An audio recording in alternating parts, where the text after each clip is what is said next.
समाज सेवारे friends group अनेक गुड़िए जनहितकर कार्य करिसेंती।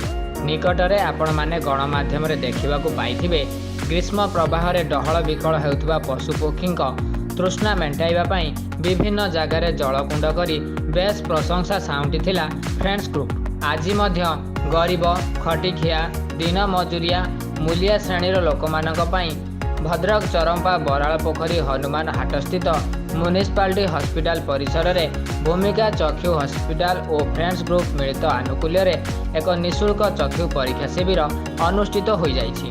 एही शिविर रे भूमिका चक्षु हॉस्पिटल द्वारा प्रतिष्ठित चक्षु विशेषज्ञ डाक्टर मुक्तिकांत नायकों द्वारा 100 रु अधिक जनकर चक्षु परीक्षा करा जाई परामर्श और औषध प्रदान करा जाइछि। 15 जन रोगी मानकर चक्षु परल ऑपरेशन पई योग्य विवेचना करा जाइछि।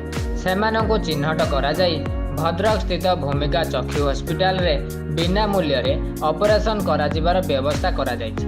एही कार्यक्रम को प्रथमे डॉक्टर मुक्तिकांत नायक महावीर बजरंग बाली फटोचित्र निकटरे प्रदीप प्रज्वलन करी शिविर को उद्घाटन करथिले। फ्रेंड्स ग्रुप संगठनर मुख्य रश्मि रंजन साहू सह संगठनर समस्त सदस्य जोग देवा सहित 2 नंबर वार्डर हनुमान हाट ग्रामवासी सहयोग एही कार्यक्रम को सुचारू रूपे परिचालना करथिले। चरंपा बराल पोखरी वासी निज अंचल में निःशुल्क चक्षु परीक्षा शिविर सुविधा पाइथिबारु फ्रेंड्स ग्रुप संगठनर मुख्य रश्मि रंजन साहू को भूरी भूरी प्रशंसा करने सहित तांकु आशीर्वाद प्रदान करथिले। भद्रकरू अनिता दास का रिपोर्ट BUJ न्यूज।